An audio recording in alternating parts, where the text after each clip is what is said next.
할렐루야. 오늘은 성탄주일입니다. 그리고 다음 주일은 우리 교회가 추수감사주일로 또 감사의 절기를 지킵니다.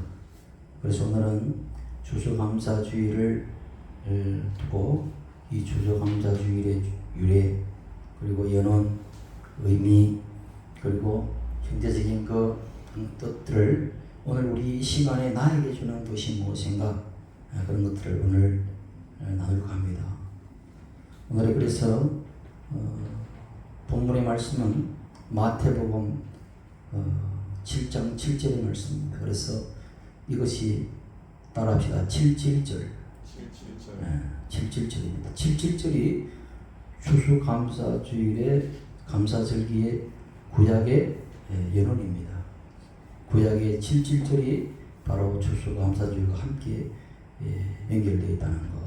그래서 우리는 마태복음 7장 7절, 신약이 시작되는 가장 첫 마태복음과 그리고 7장의 7절을, 그래서 7장 7절을 가지고 어떻게 이 7장 7절이 또 7.7절과 연결되고 또 우리 추수감사절과 연결되는지 그 부분에 대해서 나눕니다. 그래서 오늘도 제목은 그리스도의 7.7절을 누리라. 우리는 구약의 7.7절이 아니라 신약의 경륜 안에서 그리스도의 7.7절을 누리라. 왜냐하면 모든 절기도 사실은 그리스도, 예수 그리스도를 나타내고 있기 때문에 7.7절도 예수 그리스도요, 초막절도 예수 그리스도죠, 오순절도 성령 그리스도의 영이고, 그 모든 것들이 그렇습니다. 그래서 무교절, 유월절, 그 모든 것들이 구약에 나오는 7대 절기, 그 모든 절기들이 누구를 나타내느냐? 예수 그리스도를 나타내고 있는 것이죠. 성경은 누구를 증거가 있고 누구를 통해서 내게로 오라고 말씀하시냐? 예수 그리스도라는 그 이름 안에서 오라고 하시는 거죠. 그렇기 때문에 오늘 이 절기 가운데 우리 7.7절을 어떻게 보내고 어떻게 맞이하는 것이 진짜 주님께서 말씀하신 말씀 안에서의 누림인가 한번 보도록 하겠습니다. 70절. 그것은 이제 성경의 절기 3대 절기라고 하면 무교절, 유월절이죠. 7.7절, 그리고 초막절 중에 하나입니다. 7.7절은 원래 모세가 시내산에서 하나님으로부터 뭘 받았습니까? 십계명을 받고 율법을 받았던 그런 날을 제정해서, 그래서 7.7절이라는 절기가 세워집니다. 7.7절이라는 것은 7번의 7날을 이야기합니다. 그래서 이 초실절을, 그러니까 곡식을 가장 먼저 수확을 하고 난 다음에 이스라엘이 광야의 시간을 지나서 40년의 세월을 지나서 가나안 땅에 들어가서 이제 그 가나안 땅에는 농경이 뭡니까? 장소이기 때문에 농경 문화가 발달되어 있죠. 그래서 농경 문화 속에서는 뭐가 우상이 있나? 비를 관장하는 바알, 그런 거, 풍요를 기원하는 아세라, 이런 것도 우상들을 섬기는 것이 그 땅의 어떤 토속 문화였고 토속 종교였죠. 그래서 그곳에 여호와의 신, 이제 하나님의 신이 이제 그곳에 백성들을 끌고 들어가서 이제 시작할 때에, 과거에는 목축하는 자들이 이제는 거기서 농경의 어떤 삶을 살게 되는 것입니다. 그래서 새로운 농경에 정착하여 농경의 삶을 살면서 이제 첫 수확을 거두어서, 그래서 7주가 거쳐서 다시 밀을 수확하고 그 수확한 것의 기쁨을 누리는 것이 바로 7.7절이었다, 이런 이야기죠. 어쨌든 뭡니까? 그래서 7.7절을 세우고 난 그 이튿날, 이 초실절로부터 49일을 세우고 난 그 이튿날이 뭐냐면 50일째가 되는 것입니다.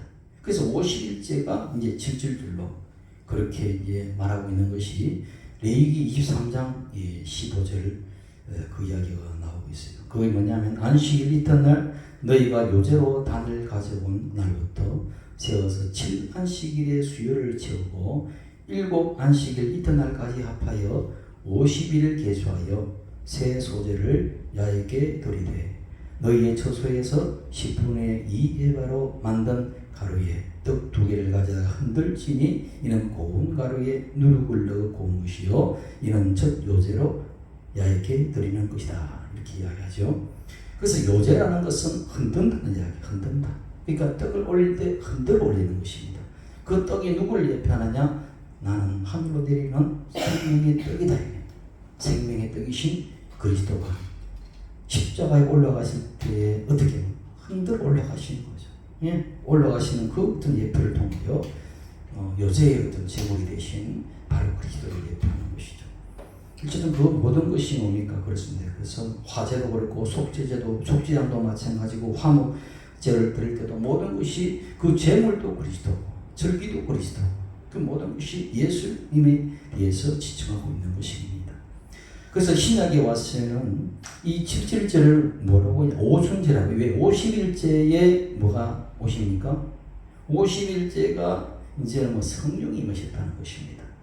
그러니까 신약의 근거로 말하자면 초실절로 예수 그리스도이기 때문에 초실절이 부활의 첫 열매가 누구세요?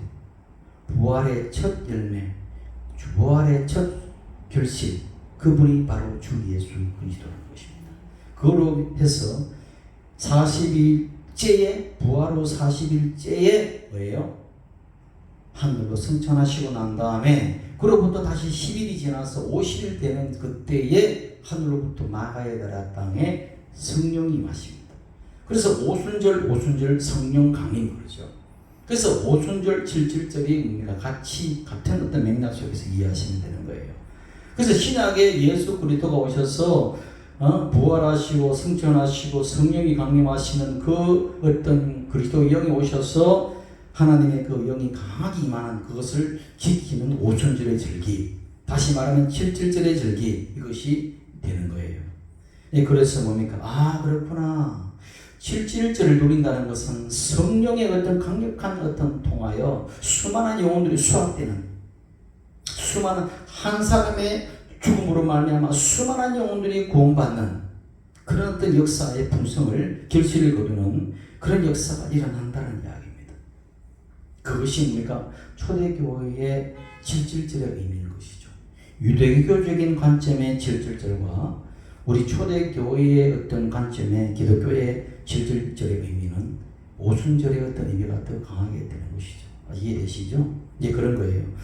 그래서 이제 그것이 이제 의미가 되는 것이고, 그러면 우리 기독교 교회사에 어떻게 하면은 추수감사주일 일요가 생겼는가? 그것은 직접적으로 어떤 신화적인 어떤 그런 신학적 의미가 아니라 미국의 어떤 청교도에 의해서 우리나라의 추수감사절기가 들어오게 됩니다.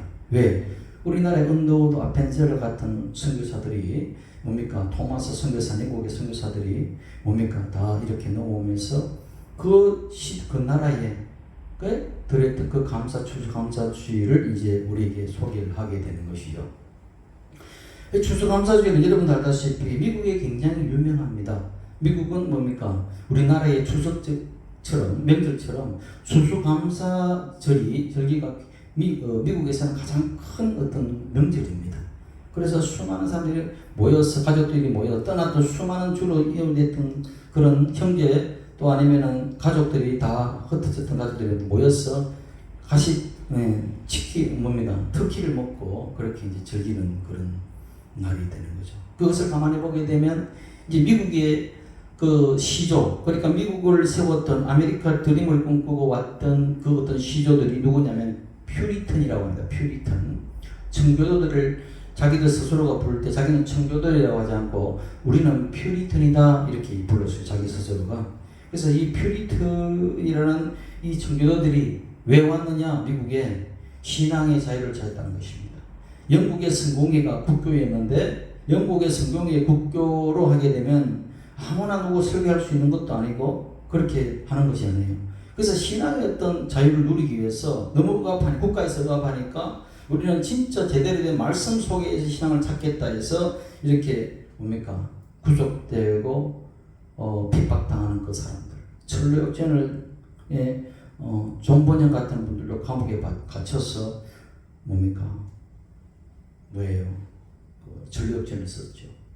그만큼 뭡니까? 신앙의 자유가 당시에 없었다는 이야기입니다. 그래서 신앙의 자유를 통하여 이제 가겠다고 해서 그 영국에서 이제 청교도들 35명과 나머지 67명이 이제 일행이 도합 102명이 이제 영국 항구에 플리머스호를 타고 이제 대서를 건너죠. 그렇게 해서 2개월 만에 11월 10일 날 그렇게 미국의 매사추세츠의 한 마을에 이제 해변가에 도착을 하게 됩니다. 그렇게 해서 이제 그들이 이제 정착을 시작하게 되는데 그들 스스로가 왜 필그림이라고 불렀을까? 필그림이라는 뜻이라는 것은 이제 이방인이라는 뜻이고, 그리고 또 뭡니까? 순례자라는 뜻이 있습니다. 그래서 그래서 후세들도 이들을 필그림 그렇게 해요. 필그림 그렇게 이야기하는데, 필그림이라는 그 뜻은 뭐냐면은 통과하다 이런 뜻이에요. 그러니까 통과하다는 그 의미가 있는, 그러니까 라틴어의 폴라는 그 앞에 통과하다가 있죠. 그래서 이제 아게르가 합성을 해가지고 물을 통과하느냐, 땅을 통과하는, 아게르는 땅이기 때문에 땅을 통과하는 사람이라는 거예요. 그러니까 필그림이라는 어떤 뜻은 땅을 통과하는 사람이다. 뭔 땅을 통과하느냐? 세상이라는 이 땅을 통과하는 사람이다. 우리는 땅에 머물러 사는 자들이 아니고 언젠가는 땅을 통과해서 천성을 향해 가는 사람이라는 거예요. 오늘 그래서 우리가 찬송을 뭐 했어요? 천성을 향해 가는 성도들아 이렇게 부르잖아요. 그러니까 땅에서 머물러 사는 존재가 아니고, 땅에서 천년만년 눌린 사람이 아니고, 우리는 땅을 통과하는 사람이에요. 땅을 통과해서 우리 주님의 새 예루살렘의 그 천성을 향해서 달려가는 그런 자다. 그런 존재다. 그래서 우리는 이방인처럼 내 땅의 가치를 두는 자가 아니라 저 천성의 가치를 두고 가는 자다. 그래서 결코 이 땅에 우리는 머물 수 없다. 이런 어떤 마음, 이런 신앙, 이런 정신, 이런 정신을 가지고 출발했다는 이야기. 그래서 자기들은 필그림 부르죠. 그래서 뭡니까? 우리가 그렇구나. 우리는 새 예루살렘에 가는 그런 필그림이구나. 그들도 필그림, 여러분도 필그림, 다 필그림인 것이죠. 여러분이 뭡니까? 150년 후에 이 땅에 남아있을 분 계십니까? 좀 유전이 발달해서 뭐 오래 살 수는 있겠지만 좀 힘들 것 같아요. 그렇기 때문에 그래서 그들이 거기 가서 이제는 정착을 해서 누구의 도움을 받냐면 거기에 원주민 인디언이죠. 당시에 인디언들의 도움을 어떻게, 농사하는 법을 모르니까 그들이 곡식도 주고 농사하는 것도 인디언들이 가르쳐줘서 그렇게 해서 한 해에 수확을 했어요. 너무 기쁘잖아요. 그래서 인디언들을 한 90명 정도를 마을에 있는 인디언들을 초청을 해서 터키 요리를 해서 같이 먹고 하나님께 먼저 어떻게 감사의 예배를 드린 것이죠. 그것이 계속 절기가 이제 이어져 오면서 이것이 미국에서 이제 하나의 고유 명절로 완전히 딱 박힌 것이 언제냐? 여러분은 잘 아는 노예 해방을 일으켰던 아브라함 링컨.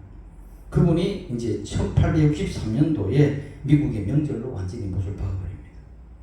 그래서 지금까지 계속 내려와서 미국이 그러니까 그 미국이 복을 받는 이유는 어떤 나라의 그 모든 근간의 감사회를 어디로 포커스를 두느냐? 하나님께 감사한다는 거예요. 하나님께. 우리 조상의 추석 명절날은 유교적 문화 속에서 조상에게 감사하죠. 물론 조상에게도 감사하죠. 물론 육신의 조상에게도 감사해야 되지만은 죽은 이 땅에서 살 때 감사죠. 숨이 끊어지고 주님에 올라가면은 사실은 끝이죠. 그냥 그 좋았던 것을 기억하고 추억하는 건 있지만은 거기에 절을 한다거나, 그걸 섬긴다거나, 위패를 모시놓고 뭡니까? 귀신 받듯이 받든다거나, 그렇게 이제 우상처럼 섬기는 것은 안 되는 것이죠. 지금 그래서 우리는 뭡니까? 그런 게 아니라 진짜 우리 추석이라는 명절도 정말 하나님께 감사하는 절기로 바뀌어지는 것, 제 마음이고 여러분이 많을 줄 믿습니다. 그럴 때 이 나라가 복을 받고 이 민족이 복을 받고 그렇게 되는 것이죠.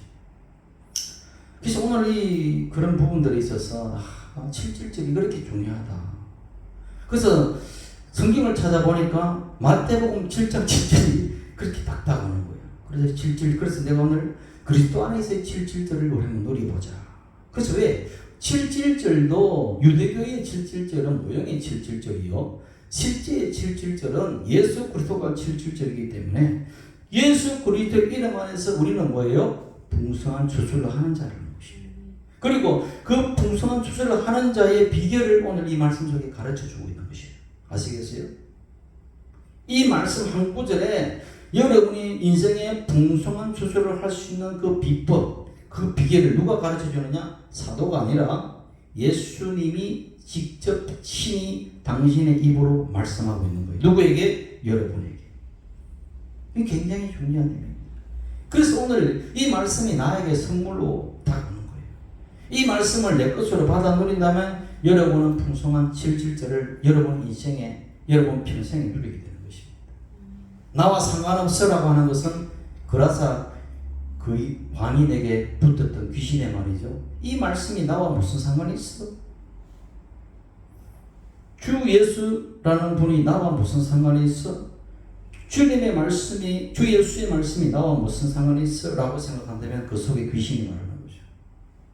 왜? 보세요. 그라사 그에 있는 붙었던 그 쇠사슬에 묶여서 자기 몸을 해야 되는 무덤 사이에 왔다 갔다 하면서 있었던 그 광인에 미친 사람, 그 안에 있는 귀신이, 굴대 귀신이 뭐라 그럽니까? 당신이 나와 무슨 상관이 있나이까? 왜 나를 괴롭히나이까? 귀신이 하나님의 존재를 알아요. 귀신같이 알잖아요. 그래서 귀신이죠. 알지만 뭐예요? 그를 경배하지 않고, 그를 예배하지 않고, 그를 맞이하지 않고, 그와 나와 상관이 없다고 생각합니다.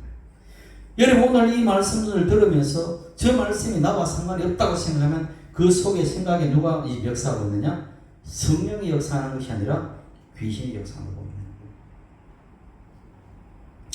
그래서 이 말씀을 가만히 보게 되면 뭘 하나? 구하라 하신 예수님. 따라합시다. 구하라. 구하라. 뭐지? 연예인 이름 중에 구하라가 있지요? 이름 참 좋았는데 그 인생은 진짜 참 구하지 못한 것 같아. 근데 진짜 제대로 된 분에게 구해야지. 구하기는 구하는데 막연히 구하는 것이 아니고 무슨 로또 복권 되는 것처럼 요양을 바라는 그런 마음으로 구하는 것도 안 된다는 이야기입니다. 반드시 믿음을 가지고 구해야 되는 것이죠. 사람이 누구에게 구한다고 할 때, 여러분이 누구에게 구할 때에 아무도 모르는 옆집 아저씨한테 구합니까? 아니잖아요. 누구에게 구하겠습니까? 나와 관계 있는 사람, 나에게 호의를 베풀 수 있는 사람, 나에게 성대할 수 있는 사람, 그리고 그런 능력이 있는 사람, 그리고 그 모든 일을 해결할 수 있는 그런 능력이 있는 존재, 그런 사람한테 구하겠지요. 그런 사람 알게 되면 마찬가지예요. 예수님이 구하라 하는 것은 분명히 그 대상이 뭡니까? 그 대상을 신뢰하는 뜻입니다. 신뢰하지 않고 막연하게 무슨 절에 가서 연보라듯이 그냥 외운다고 해도 되느냐? 그게 아니라는 이야기예요. 살아계신 하나님은 살아계신다. 하나님은 나를 사랑하신다. 예수님은 성령님께서 나를 인도하신다. 그렇게 제가 붙여놨어요. 따라합시다. 하나님은 살아계신다. 예수님은 나를 사랑하신다. 성령님은 나를 인도하신다. 사람이 돈으로 사는 것이 아니라 믿음으로 산다. 아시겠습니까? 돈으로 사는 것이 아니라 믿음으로 사는 거예요. 돈이 없이 안 되는 것이 아니라 믿음이 없어서 안 되는 거예요. 다시 말하면 왜 기쁨이 없느냐? 세상에 물질, 돈, 건강이 없어서 기쁨이 없는 것이 아니라 예수 그리스도가 없어서 빈약하게 사는 거예요, 사실은. 아시겠어요? 그래서 그걸 여러분 깨닫게 되면 굉장히 자유하게 되는 것입니다. 그래서 신뢰하고 그런 대상에게 구하게 되고 거지가 동령을 하더라도 가만히 보면 거지들이 아무한테는 안 가요. 저 사람 나한테 주고같이 인상이 선한 사람, 그리고 의리의리한 사람, 이런 사람 찾아가지고 은혜를 좀 달라고, 긍휼을 베풀어 달라고 그렇게 구호를 하죠. 그러니까 그 말은 뭐냐면 우리가 하나님께 나갈 때에 하나님 아저씨라고 부르지 않잖아요. 하나님 우리 아버지. 아버지라는 관계 속에 여러분 그대로 있어야 돼요. 그래서 아버지라는 것이 있을 때 굉장히 뜨거워져야 돼요. 아시겠어요? 학대받고 자란 자녀들은 뭡니까? 괴롭겠죠. 아버지 이름을 떨리고 태워버리지. 그러면은 사랑받고 사랑 안에 있는 아버지의 이름을 들을 때에 가슴이 저며오는 것이죠. 너무 좋은 것이죠. 다시 말하면 예수님이 소개했던 그 아버지는 좋으신 아버지였다. 좋으신 아버지이기 때문에 가슴 설레요. 우리가 늘 바라고 내 머릿속에 동경했던 내 진짜 아버지는 그렇게 좋은 아버지다. 내 육신의 아버지는 나를 괴롭히고 나를 핍박하고 나를 때로는 이해하지 못하고 막 그렇게 매질을 해댔지 몰라도 우리 하나님 진짜 아버지는 정말 참 좋으신 분이다. 그것을 예수님이 계속 말씀해 주셨고, 그래서 그 좋은 아버지에게 뭐예요? 믿으라는 것입니다. 그리고 좋은 아버지이기 때문에 우리는 그분의 상호의 신뢰관계 속에서 구하라는 것입니다. 내가 너를 사랑한다고 말하는데도 언제 사랑했어요? 내가 너 고난 당할 때 내가 함께 걸었다 하는데 내가 언제 고난 당할 때 예수 옆에 계셨어요? 그렇게 인생들은 말하죠. 그런데 그것을 내가 믿음의 눈으로 용이 들어서 보게 되면 진짜 그때 당시에 나 함께 걸어주셨구나. 진짜 그때 내 마음에 오셔서 내 마음에 일을 하고 계셨구나. 그때 보니까 고난 가운데 죽지 않고 내가 살아남아서 이렇게 하나님의 은혜를 보게 만드는구나. 다 하나님의 은혜요 축복이었구나. 그래서 신뢰를 쌓아가는 것이죠. 그러니까 그것을 예수님의 말을 할 때에 우리가 못 믿겠거들랑 자꾸 입으로 믿습니다라고 시인하는 이야기입니다.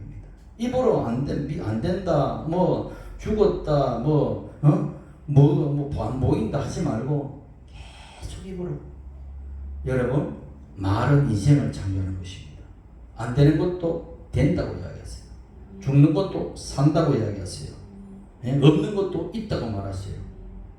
계속 그렇게 말하면 여러분 입대로 되는 거예요. 왜? 하나님의 형상으로 지음받은 사람은 창조의 원리가 그런 것입니다. 내 입의 말로서 내 인생을 결정하는 거예요.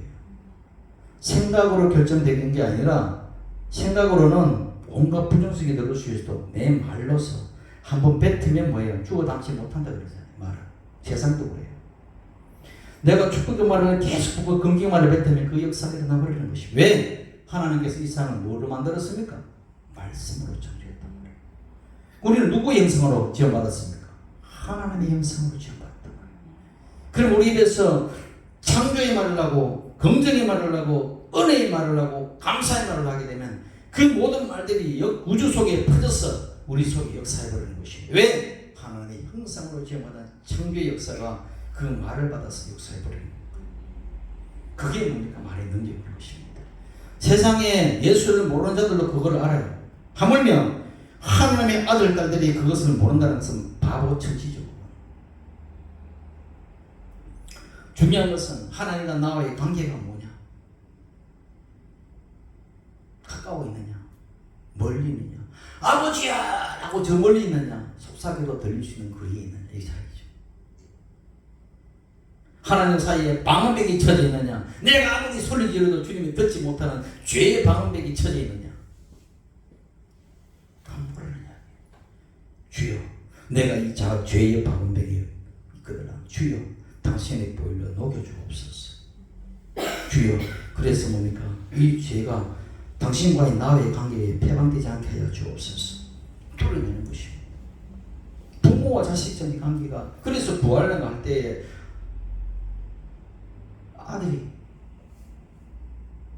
아빠 돈 달라고 할 때에 돈 맞겠냐? 라고 하는 아버지 있잖아요. 있으면 다 줘요. 없어도 꾸서라도 주죠. 왜? 그 아들이 필요하다. 그것이 부모의 마음이죠. 또 마찬가지로 반대로 부모가 어려운 적응이 되었을 때 자식에게 야 좀 하라. 아이고 그건 아버지 뜻이죠. 아버지 마음이죠. 나 관계없어요. 이건 뭐예요? 관계 없는 거죠. 근데 그것을 뭐예요? 왜? 혈연이라는 피관계 속에서 관계로 맺어 있기 때문에, 사랑이라는 관계 속에 있기 때문에 가는 거예요. 왜 그렇게 할 수 있냐? 관계 때문에. 관계 때문에.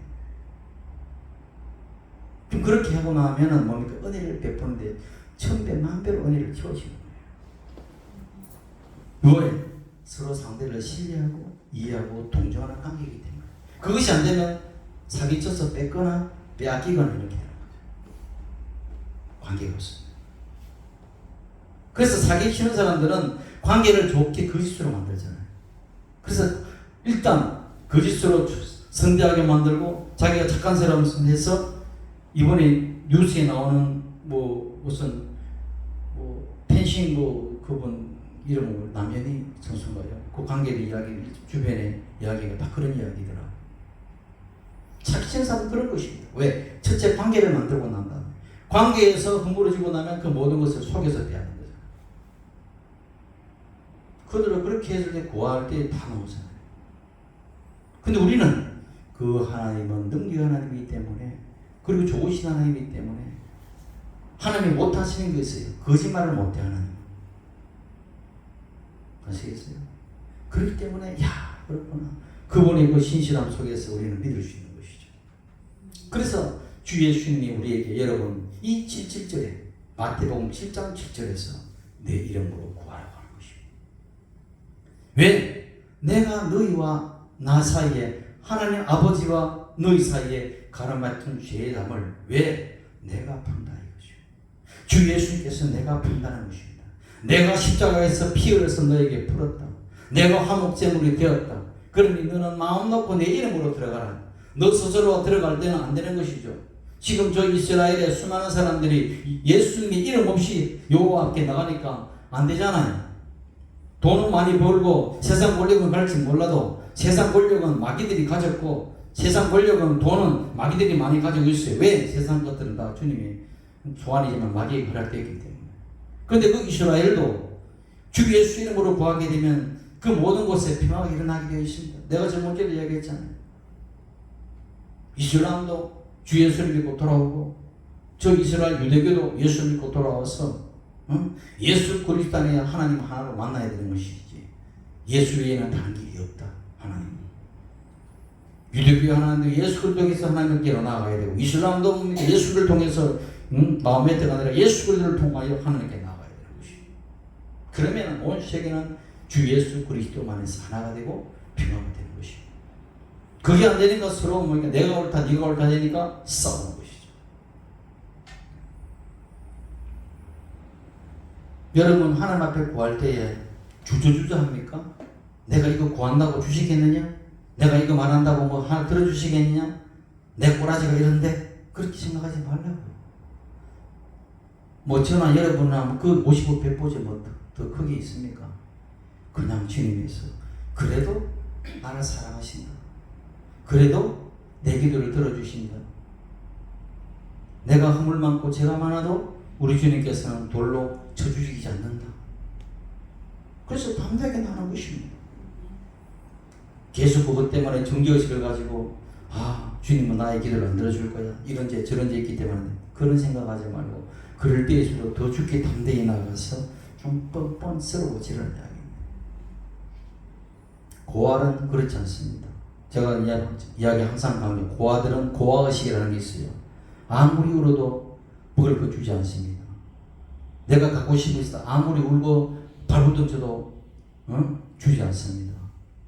또 내가 아무리 하고 싶어 해도 그것이 오지 않습니다. 내가 아무리 아파도 울고 불고 해도 병원에 데려가지 않습니다. 고아니까. 그렇기 때문에 고아는 아파도 울지 않습니다. 고아는 내가 갖고 싶어도 구하지 않습니다. 그래서 너무 불쌍한 거죠. 왜? 이미 자살해 버렸어요. 어린 마음에. 해도 안 되더라. 내가 울고 해도 안 되더라. 우리는 고아가 아니잖아요. 저와 여러분. 아버지가 계시잖아요. 그걸 믿으라는 것이죠. 그렇게 믿을 때에 주님과 나와 상관이 있는 것이고, 그걸 믿어드릴 때 예수님은 기뻐하시고, 그걸 믿어드릴 때 예수님은 나에게 다가가 주님이 되는 것입니다. 그렇지 않으면 스스로 고아식 가져주는 살아가는 것입니다. 수많은 종교인들은 뭐예요? 하나님은 너무 지엄하시다. 하나님은 너무 거룩하시다. 하나님은 너무 높으시다. 그러니 나 같은 개미 같은 사람은 그냥 납작 엎드려야 되고 납작 엎드려서 고개도 못 쳐들고 있는 사람이 이슬람이잖아요. 다 죽여가지고 성전에. 그렇게 이슬람식으로 하나님을 만납니까? 우리는 하나님 앞에서 그 거룩한 저희 기본 존재이기 때문에 개미 같은 존재라고 납작 엎드려서 고개도 못 드는, 하나님은 예수님을 보내서 나와 친구하자고 손 내밀고 내 자녀 삼자고 손 내미는데 우리는 당신하고는 거리 멀기 때문에 우리는 종 되겠습니다. 그리 그냥 얼굴 땅속에 쳐박고 있는 것이 그것이 뭡니까? 섬기는 것입니까? 전혀 아닌 것입니다. 주님 앞에 나아갈 때 그렇게 두려워할 필요가 없는 것이죠. 그리고 내가 주님 앞에 나아갈 때 뭘 가지고 나갈까 걱정할 필요가 없는 것이죠. 아이고 오늘 교회 가는데 헌금 얼마를 해야 되나? 돈도 없는데 어떻게 해야 되지? 그렇게 하지 말라는 이야기입니다. 미가 선지자가 그런 의식을 가지고 있는 사람들에게 뭐라고 이야기하느냐? 미가 6장 1절에 내가 무엇을 가지고 여호와 앞에 나아가며 높으신 하나님께 경배할까? 내가 번제물로 1년 된 송아지를 가지고 그 앞에 나아갈까? 그렇게 고민하는 거예요. 종교인들은 여호와께 천천의 수량이나 만만의 강물 같은 기름을 기뻐하실까? 재물 많이 드리고 네 흥분을 위해서 네 만화들을 불태워 올려드릴까? 왜? 왜냐하면 인제사에 있어요. 전쟁이 패하게 될 때 자기 만화들을 불에 태워서 신이 공양하면 이긴다는 그런 것이 미신이 있기 때문에 그렇게 신고하는 거예요. 내 영혼의 죄를 말미암아 내 몸의 열매, 내 몸의 자식을 드릴까? 입다의 딸처럼 말이죠. 그렇게 생각하는 것입니다. 왜? 그렇게 지엄하시고 높으신 분이고 그렇게 군주처럼 계시기 때문에 감히 우리는 어떻게 그분을 나아가요? 이게 뭡니까? 종교인들의 특징인 것입니다. 근데 하나님께서 그 막연하게 두려워하는 인간의 마음에 대해서 뭐라고 답하시느냐? 8절이에요. 미가서 6장 8절. 사람아 주께서 선한 것이 무엇이며 내게 보이셨나니 야훼께서 내게 구하는 것은 그런 것이 아니야. 오직 정의를 행하고 바른 길을 행하고 인자를 사랑하고 사람의 아들을 사랑하고 사람의 아들 주 예수 그리스도를 사랑하고 겸손하게 네 하나님과 함께 따라합시다. 걸어가는 것이 아니냐. 너무 쉽지 않나요? 하나님과 함께 걸어가면 된대요. 하나님과 함께 걸어가면 된다. 이게 관계란 말이죠. 함께 보조를 맞춰서 걸어가는 동반자. 함께 걸어가는 동반자잖아요. 동반자. 이 동반자 관계를 하나님 오가고 있는 거예요. 예수님은 늘 에마오로 가는 제자들과 함께도 동반자의 길을 걸어갔잖아요. 그들이 눈이 덮여서 읽어서 모르는 그 이야기들도 예수님이 눈을 열어서 그 제자들을 가르쳤잖아요. 그 눈이 열려서 예수를 알아본 거죠. 예수님을. 우리 마음을 높여서 높이지 말고 그냥 함께 걸어가면 된다. 이것이 뭔가 삶의 예배인 것입니다. 주여 하는 것도 기도고 막 거룩하게 차는 예배지만 그보다 더 실질적 예배는 내가 언제 24시간 누워서 뭘 밥을 먹든 사람과 대화를 하든 어떤 일을 하든 간에 내가 직장에 모여서 일을 하든 간에 내가 주님과 함께 걸어가고 있다라는 그 믿음, 그 생각, 함께 한다는 그 임마누엘 사상, 그 믿음, 그것이 진짜 신앙이고 그것이 진짜 삶의 예배인 것입니다. 그런데요, 하나님은 나 앞에서 계신다는 그 믿음. 이건 하나님 안 보실 거야 아니라 내가 사람이 보든 안 보든 언제나 하나님이 나와 함께 내 앞에 계시기 때문에 내가 어떻게 하나님 앞에 내가 범죄할까? 그런 마음을 가지고 살아갈 때에 우리는 죄의 능력을 이겨내는 것입니다. 세상을 이겨내는 힘이 생기는 것입니다. 그거 걸어가는 것이 하나님께서 기뻐하시고 그것이 삶의 예배다 라고 이야기하죠. 구약에서는요, 하나님 앞에 나아갈 때에 그냥 내 스스로 아무나 나아갈 수는 없었어요. 그냥 나아갔습니까? 백성들이 다 못 나아갔잖아요. 하나님 앞에. 하나님의 말씀을 들어도 누구를 통해서? 모세를 통해서 들었단 말이죠. 제사를 드려도 누구를 통해서? 아론을 통해서 제사를 드렸단 말이죠. 그래서 구약에서는 선지자를 통해서 말씀을 들었고 제사장을 통해서 하나님께 예배하고 나아갔단 말이죠. 이게 구약적 신앙이에요. 그러나 신약에 와서 주 예수 그리스도께서 오셔서 그분은 하나님의 아들이고 그러면서 그 당신이 그 모든 제사의 제목이 되셨고 그리고 제사의 실제가 되셨고 그리고 하나님의 모든 말씀 자체로 오셨고 선지자 정도가 아니라 말씀을 받은 자가 아니라 말씀이 자체가 오신 거예요. 선지자들은 말씀을 받은 자가 되어나는 것이고 예수님은 말씀 자체가 오신 거죠. 다른 거죠. 그러니까 말씀 자체가 오셨고, 그리고 예수님은 대제사장이죠. 어떤 멜기세덱의 관찰. 사람이 혈통으로 난 것이 아니라 하늘로부터 그 근본을 알 수 없는 그 지음하신 창세기에 아브라함이 그에게 11조를 드렸던 그 멜기세덱의 제사장에게 11조를 드린 것. 멜기세덱의 반차를 쫓아서 예수님 오셨다. 대제사장이다. 그리고 히브리서 기자는 그렇게 얘기하잖아요. 그렇기 때문에 이제는 뭡니까? 예수 그리스도가 대상이 되셨고 예수 그리스도께 말씀이 되셨기 때문에 우리가 예수 그리스도 안에 어디에 있다? 내가 그리스도 안에 있는 자가 된 거예요. 믿음으로 우리는 믿든 안 믿든 보든 안 보든 상관없이 결과적으로 예수님 안에 있다. 그걸 어떻게 하느냐? 노아의 방주가 그걸 증거한다. 왜? 방주는 그리스도이기 때문에. 왜? 노아의 방주에 8명의 8식구가 그 안에서 살았느냐? 그리스도라는 방주이신 그리스도 안에 들어가면 뭐 함이든 야벳이든 셈이든 노아든 노아의 아내이든 가축이든 할 것 없이 그냥 사는 거예요. 방주 안에 있으니까.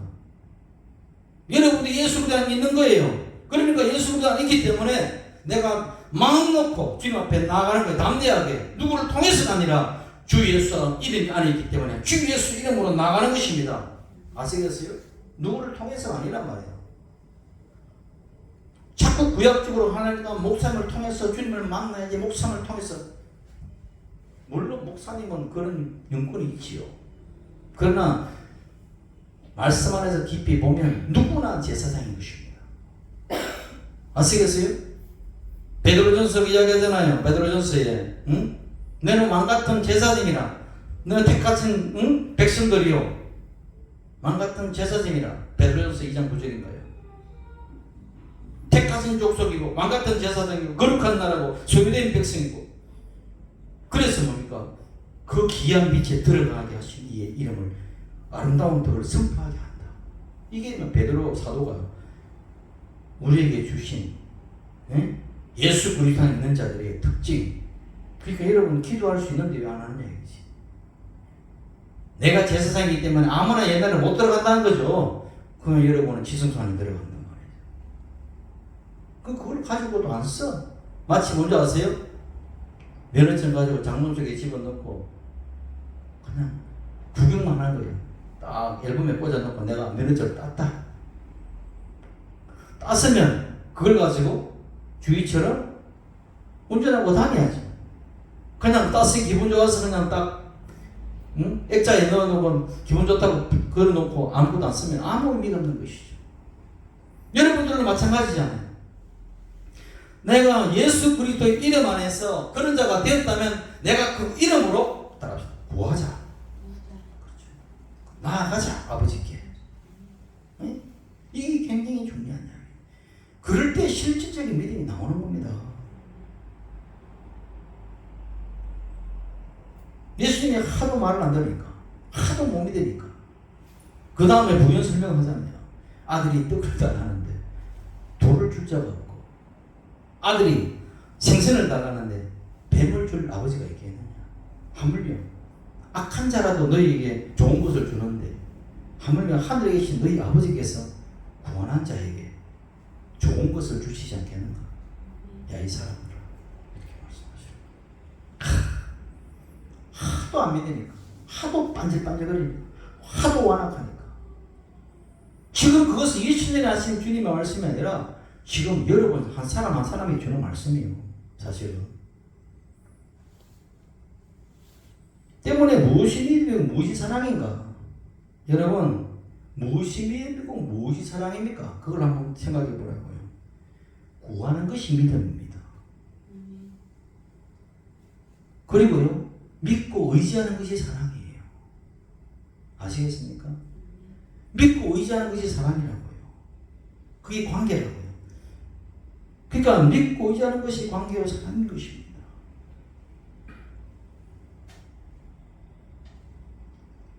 그래서 많이 구하라 하잖아요. 하나님은 너희들이 자꾸 너 능력을 가지고 능력 안에서 계산하지 마라. 왜? 난 돈이 지금 통장에 10만 원 밖에 없는데 어떻게 저 사업 땅을 사요? 계산하지 말아요. 하면서 내 백성아 들으라. 내게 듣기를 원하노라. 너희 중에 다른 신을 두지 말고 이방 신에게 절하지 말라. 나는 너를 세상 애굽 땅에서 인도하여 낸 야훼 너 하나님이니라. 시편 81편 8절에서 10절의 말씀. 마지막 10절에 뭔지 아세요? 내 입을 크게 열라. 내가 채우리라. 내가 채우리라. 내가 입을 크게 열면 크게 채우시고, 그냥 내 계산에서 살면 계산으로 살다가 그냥 끝나는 거예요.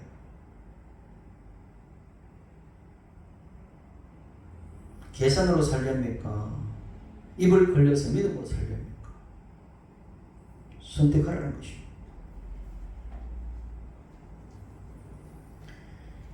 우리에게 하늘을 법을 주시고 적과 꿀의 풍성의 결실을 주시며 감사하는 7절절, 이것을 읽는 것은 유대절입니다. 하늘에 성령이 오셔서 영적 구수를 풍성하게 하신 그 오순절의 7절절, 우리 신약 초대교회의 절기입니다. 여러분, 오늘 그리스도 안에서 내 복을 헤아리고 감사하는 그런 추수하는 그런 추수의 감사절기. 무슨 돈 많이 벌었다 안 벌었다, 실질적으로 많은 사람들이 미국의 피그림 그 순례자들은 죽었습니다. 그럼에도 불구하고 그들은 감사했다. 두 번째 항목은 뭐냐? 구하라에서 항목이 첫째 항목이고, 두 번째 항목은 찾아라는 겁니다. 찾는다는 것은 뭐냐? 잃어버렸을 때 찾는 거죠. 안 그렇습니까? 잃어버렸을 때 찾는 거예요. 예수님의 비유 중에 누가복음 15장 보면 잃어버린 비유가 굉장히 많이 나옵니다. 잃어버린 한 마리의 어린 양. 그리고 8절 이하에 보면 한 여인이 집에서 드라코마를 잃어버려서 찾는 비유. 15장 11절 이하에는 잃어버린 탕자. 아버지가 그 잃어버린 탕자를 계속 기다리면 또 기다리면 아들 하나 잃은 거죠. 탕자. 잃어버린, 그래서 이 모든 잃어버린, 이 인생의 잃어버림을 알아야 되는 것입니다. 근데 내가 잃어버린 걸 모르면 안 찾게 되죠. 아시겠어요? 잃어버린 인생을 두고 서로가 찾아야죠. 하나님도 찾으시고. 찾죠? 왜? 목자가 찾아가잖아요, 어린 양을. 또 어린 양도 엄매 하고 울겠지요. 왜? 두려우니까. 내 인생의 고난과 막 누가 아무도 돌보고 없고 뭐 아무도 없고 이리들이 막 들거리는 그 속에서 내가 울 때에 주님 목자이신 그분이 찾아오시죠. 주의 지팡이가 막대고 나를 찾아오시죠. 그렇게 찾아온다는 것입니다. 근데 중요한 것은 내가 잃어버렸느냐 안 잃어버렸느냐 그 자체를 모른다고, 인생이. 그게 중요한 거예요. 그게. 여러분 잃어버렸습니까? 안 잃어버렸습니까? 뭐 이런 것도 없고 안 이런 것도 없고 뭘 자꾸 이런 것도 너무 자꾸 잃어버렸다고 그래요. 이게 모르는 것이 비극인 것입니다. 사기를 당해서 돈을 잃어버리면 잃어버린 거 알지요. 건강이 몸이 해쳐가지고 건강을 잃어버리면 그건 잃어버린 걸 알지요. 고통 당하니까. 자식 잃어가지고 부모 잃어가지고 그 입이 아프면 알지요. 나 알지요. 그리고 정작 뭡니까? 우리가 찾아야 될 것은 뭘 잃은지를 생각을 안 한다고. 왜? 잃어버리면 당연하다 생각하니까. 오래 잃어버리면 찾지가 않아요. 우리 인간이 그렇다고요. 원래부터 없었거든요. 원래부터 없었다. 우리가 한국이 일본에 빼앗겼던 그 보물들 임진왜란 때 다 도동과대가 가져갔는데 찾습니까? 안 찾습니까? 지금 때가 되면 찾지요. 바늘 감정이 좀 오르면 찾고 또 좋아지면 안 찾고 그러죠.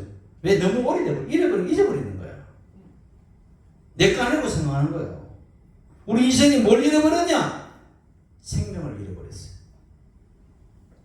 에덴 동산에 생명을 잃어버렸다고. 그래서 사망의 왕노릇 하잖아요. 그래서 사람들은 사망이 오는 것이 당연하다고 생각하는 것입니다. 저주 가운데 사는 것도 당연하다고 하는 거예요. 저주와 사망은 우리가 인생은 고로 태어났으니 그 고와 함께 살아가는 것이 인생이야. 이게 철학입니다. 죽는 생로병사 그것은 인생의 순리야. 가르치는 것이 철학입니다. 그게 맞아요? 네. 잃어버린 게 너무 오래됐기 때문에 찾지가 않아. 내가 그걸 찾아야 될 이유도 몰라. 그래서 기껏해야 스스로의 마음이 위안을 받아. 아 그래, 사람이 살고 태어나고 늙고 병들어 죽는 것은 순리이기 때문에 그냥 순종하며 살자.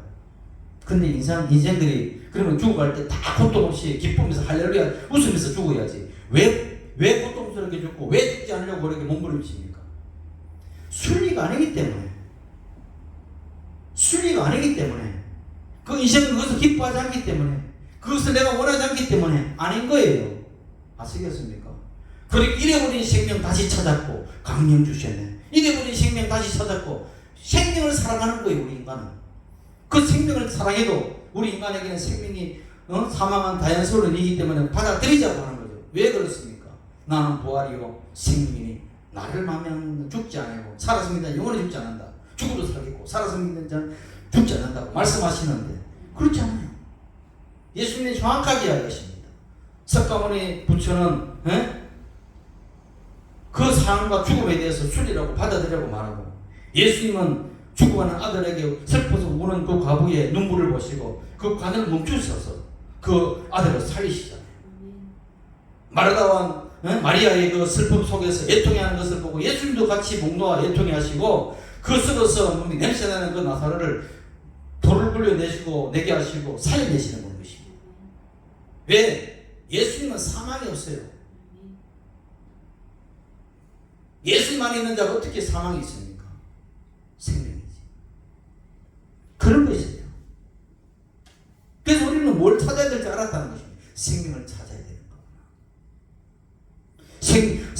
사망에 순종하는 것이 아니라 사망아 내 쏘는 것이 어디 있느냐? 라고 호통을 치면서 생명이신 주 예수 안에서 영원한 생명을 우리는 받았다는 것.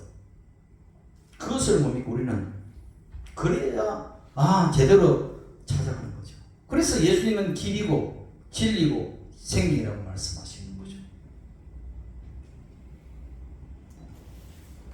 왜 인간이 무지하다고 하냐? 내가 무슨 이런 것도 모르고 살아가는 존재이기 때문에. 예수님께서 이런 데 대해서 한번 누가복음에 이야기하신 것이 있어요. 한 사람이 찾아와서 자기 형이 자기 재산을 가르쳤다고 예수님께 의뢰하는 것입니다. 그 유산을 형만 울컥했습니다. 나에게도 좀 줘야 되는데 형이라는 작자가 내 재산까지 다 빼앗아갔습니다. 나눠주려고 좀 이야기해 주세요. 예수님께서 야 너 안 됐다. 그래 내가 해결해 줄게가 아니라 뭐라고 말씀하신 이 사람아 누가 나를 재판장이나 물건 나누는 자로 세웠느냐. 예수님께서 도로 뭡니까? 한 사람에게 붙였습니다. 그들에게 이르되 삼가 모든 탐심을 물리치라. 아이고 빼앗은 형을 물어야 되는데 왜 억울한 당한 그 사람에 대해서 왜 이렇게 이야기하느냐. 우리 생각할 땐 그렇잖아요. 근데 그러게 이야기합니다. 사람의 생명이 그 소위에 넉넉함이 있지 않다.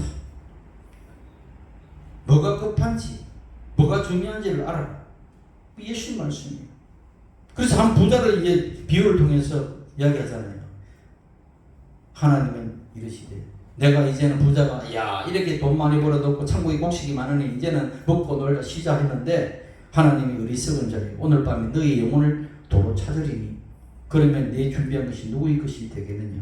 자기 위하여서 재물을 쌓아두고 하나님께 대하여 부유하지 못한 자는 이와 같다. 그렇게 말씀하시는 거예요. 그렇게. 굉장히 뭔가 예수님은 깊이 있게 말씀하세요. 그 인생의 피부를 찌르 들어가십니다. 얼마나 인생들이 얄팍한 곳에서 육신적으로 혼적으로 살아가는지에 대해서 깊이 우리 주님은 찔러주고 계세요. 이 말씀 속에서. 아무리 자본주의가 돈이 좋다 하더라도 우리는 그리스도인들은 자본주의에 돈이 좋다 하더라도 아니요. 주 예수가 최고예요. 아니요. 우리 주 예수가 진리요. 돈이 진리가 아니라. 그런 것에 대해서 막 쫙하게 가지고 있어야 되지. 아이고 좀 목사든 장로든 권사든 할 것이 전부 다 돈 많은 사람 가면은 막 굽시거리고 짜증납니다. 저는 그거 보면 돈을 주인으로 삼고 있잖아요. 말은 그렇게 예수님이 말하면서 겉과 속이 다른 바리새인들이죠. 왜 바리새인들이 돈을 좋아했다고 그랬습니까? 오늘날 바리새인들이 늘렸잖아. 예수를 믿는 것이 아니라 저도 돈을 믿고 하나님을 이용하는 자들만 넘쳐나잖아요. 그것은 여러분이 아니라 저에 대한 이야기입니다. 제발 이용하지 마시고 사랑하시기 바랍니다. 그래서 예수님께서는 무엇을 찾아야 될까에 대해서 또 친절하게 말씀해 주시는데 마태복음 6장 34절 그런 정도이면 먼저 그 나라와 그 일을 구하라. 그러려면 이 모든 것을 너에게 다 하시리라. 그 나라도 예수 그리스도요. 그 의도 예수 그리스도인 것입니다. 그리스도를 내가 구하고 그리스도를 찾고 그리스도를 먹고 그리스도가 모든 것입니다. 그래서 인생의 기쁨은 그리스도 안에서 해답이 있는 것이고 여러분의 축복도 있는 것이고 그리스도 안에 승리가 있는 것이고 그리스도 안에 기쁨이 있는 것이고 그리스도 안에 감사가 있는 것입니다. 마태복음 77절 여러분 이 말씀을 성령의 음성을 듣고 우리 예가 순복음 또 유튜브로 듣고 있는 모든 성도들이 하늘에 곡식을 쌓아둬서 하늘의 큰 부자 되기를 예수의 이름으로 축원드립니다. 기도합시다. 할렐루야.